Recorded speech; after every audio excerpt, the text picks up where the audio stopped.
This is Guy Ritchie. Let's get to know this British hooligan a little better.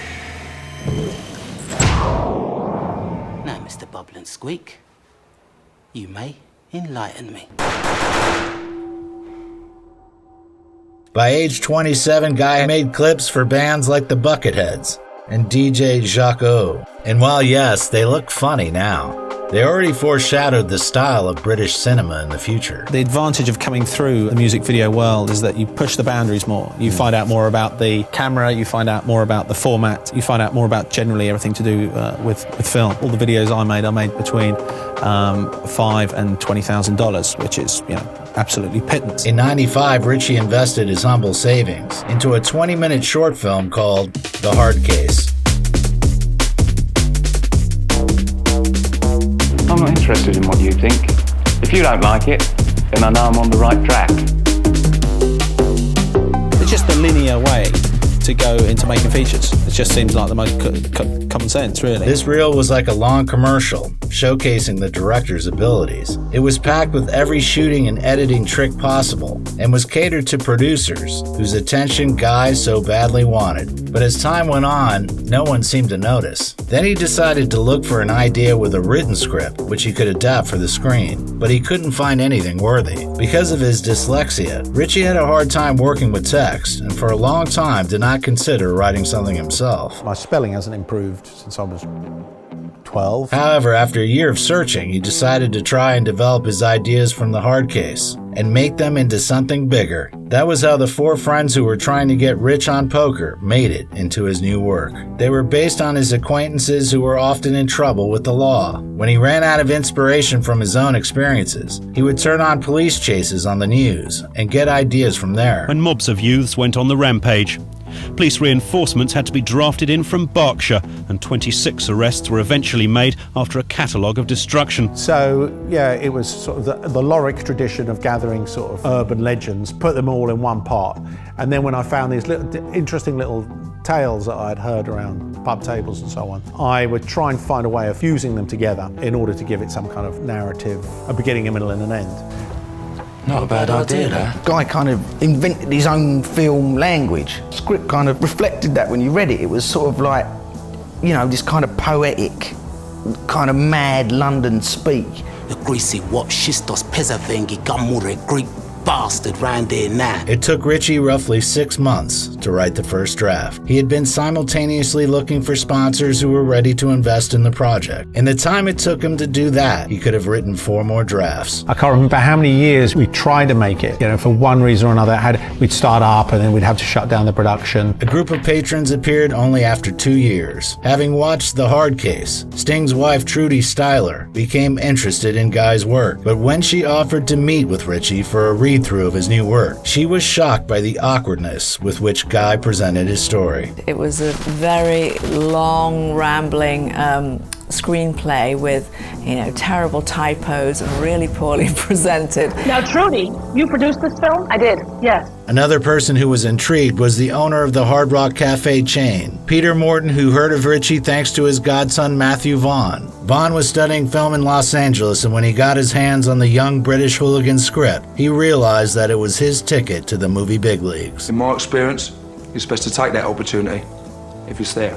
I found him to be mutually as motivated as I was. Matthew became the film's producer and helped Guy to convince sponsors to invest £7 million into Lock, Stock, and 2 Smoking Barrels. With this gigantic budget, at least by amateur directing standards, Ritchie began to put together his acting ensemble. He had planned to fill it with British stars, but when it came time to shoot, many of the investors backed out, leaving Vaughn and Ritchie with roughly £700,000. The whole thing about raising finances is it depends on who your cast is, and we had no one in there. The amount was 10 times less, which immediately destroyed all casting plans. In hindsight, that setback gave Guy the best possible acting ensemble. For 17 of the actors, the picture became their debut.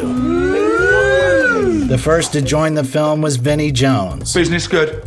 I imagine that's why I'm here. I always thought Vinnie Jones would be a movie star ever since I saw him on the football pitch. And then I watched a sort of documentary on Vinnie Jones, and that fascinated me even more. He was into fly fishing and sort of the natural esoteric world. And I thought, hold on, how does this all work? I thought he looked spectacular, he was a great athlete. So as soon as we were going to make Lock, Stock, I was desperate to turn him into a film star. First ever meeting with Guy and Matthew Vaughn. It was like, two geezers want a meeting with you, they're doing a movie. And in his notes, he'd put, they want Big Chris to be like the footballer Vinnie Jones. So the idea came out, why don't we ask him? You know, I've got a lot of friends in the East End, and you know, the things that are in this film do happen and can happen. I started work on the Wednesday morning, my first scene with the sunbed scene, and I was actually in jail for doing something similar the night before in real life. The footballer Vinnie Jones has been found guilty of assaulting a neighbour in a dispute over a garden stile. So I didn't make my first day on set, and they stood by me, Guy and Matthew Vaughn, Guy Ritchie. They went, OK, we'll do it next week. That takes care of that lot, son. There was another newbie among the 4 central roles. While walking around London, Ritchie noticed a young man selling bits and bobs on the street. And it was so funny while he was doing it. It was like, I want you in my film. And he, plucked me out of the streets and put me into the big screen. Right, let's sort the buyers from the spires, the needy from the greedy, and those who trust me from the ones who don't. Of course, worth separate mention is Sting's appearance thanks only to his wife, Trudy Styler, who convinced him. And the minimized budget scared her as one of the producers, and the appearance of a famous star was one way to provide the film with badly needed publicity. And he jumped on board. We paid him quite a lot. I think we paid him about 25 quid for a week's work. I suggest you take full advantage of that fact. Ritchie was used to working in tight circumstances and approached the shooting process with unprecedented attention to detail. The costume designer Stephanie Colley chose clothing that was only black, gray, or brown, and the set decorator Jack Hyman was told to stay away from props that were blue or yellow. And with a filter on the camera and some lighting gels, so the whole film blended into one sepia tone, and that kind of gave it an interesting look, but cheaply and quickly. Ritchie also convinced Jones to film in true clip style. So anything that looked good, didn't matter if it made sense or not. If it was good, if it was flash, if it was different, then we did it.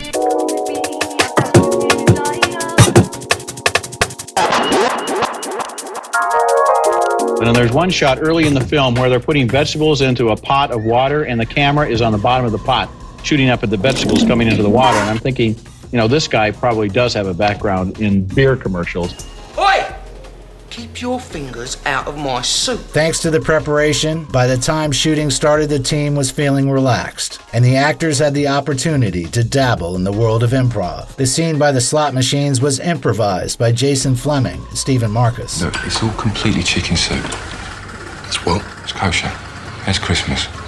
The Jews don't celebrate Christmas, Tom. But the greatest discovery was the talent of Vinnie Jones. While shooting the scene where he beats a man with a car door, they placed a piece of wood where the head should have been. We had the camera in the footwell of the car, and he went completely mad like this. And when he finished the take, there was like absolute silence, and we're like, okay, should we do that again? I don't think we need to.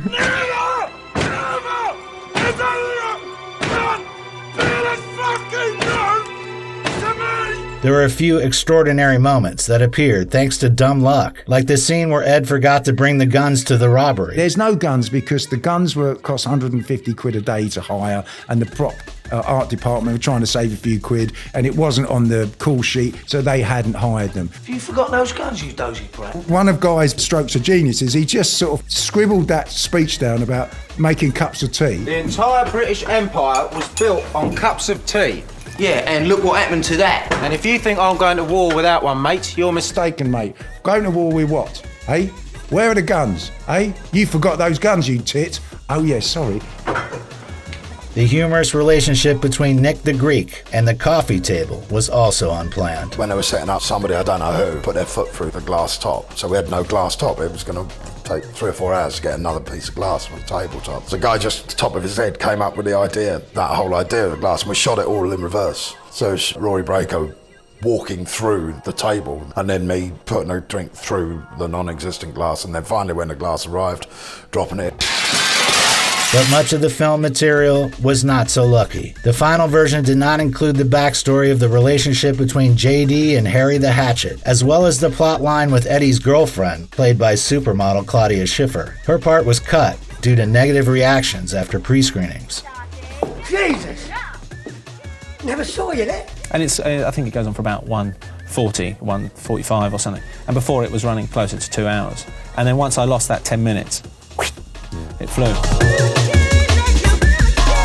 After that, they changed the finale also. In the first version, the foursome fled with the money, but was followed by Big Chris and his son. Cheeky bastard. And of course, rewrote the ending. The ending was something that when we did a test screening, and the ending that we had didn't work. According to legend, Ritchie and Nick Moran had a revelation and wrote down the new ending on a pack of cigarettes. Those scenes were filmed 4 months later, which is noticeable thanks to Tom's hat, which barely hides his outgrown hair, which the actor refused to cut. I wanted to talk to you about that. There's another important scene that cannot be left without attention. Absolute steal from Mean Streets. We saw that and we loved it. We liked the disorientation, because in Mean Streets he's drunk while he's wearing this thing. So we thought, losing at cards and being in shock is kind of the same thing as being drunk. Also, the many layers of the plot are often compared to Pulp Fiction by Quentin Tarantino, though Ritchie's film differs from Tarantino's masterpiece because the storylines are directly connected, as opposed to abstractly, and all lead to one finale. I don't believe this. What the fuck has happened there? Jesus. I think what they try and compare, what they want to do is pigeonhole the film. They'll say, oh, this film is in the vein of Pulp Fiction and Get Shorty. And that to me is fine. I don't have a problem with that because I like someone to compare films to me. I go, what kind of film is it? It's a Ritchie film. It's, okay, well, later. On the 23rd of August 1998, the film was shown for the first time at the Edinburgh Film Festival, and in 5 days premiered in British cinemas. In the first week, Lock, Stock, and Two Smoking Barrels made £1 million sterling. It was a smashing success, and then made a successful tour around the world. However, not in the USA, where the film only appeared 6 months later.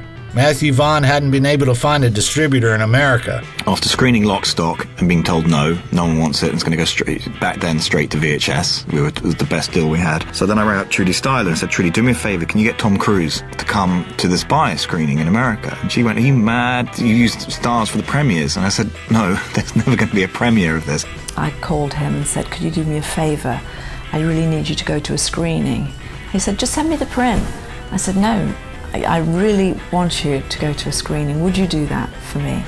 And he said, when is it? And I said, tonight at 6. And he said, right, well, you don't give me much notice, but I'm going to do it. And Cruise, to his credit, turned up. You have all these mid-level executives sitting there, and Cruise walked in, and suddenly all these senior executives joined the screening. And at the end, Tom got up in front of everyone and said, this is the best movie I've seen in years. You guys will be fools not to buy it. Then we got the deal next day with Michael Kuhn and Polygram US. It's a deal.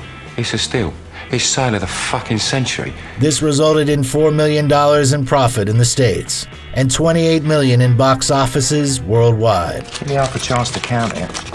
The film also helped Ritchie in his personal life. The soundtrack impressed Madonna, who contacted Guy and Matthew to offer them the opportunity to release their disc on her record label to sell in America. Later, they were introduced to each other at a party at Sting's house. That was how one of the most famous couples of our century came into being. The romance developed just as quickly as Guy's career. He got more attention thanks to directing a clip of Bus Stop's remix of Carl Douglas's Kung Fu Fighting, which topped the British music charts. Come on! When everybody's Kung Fu fighting.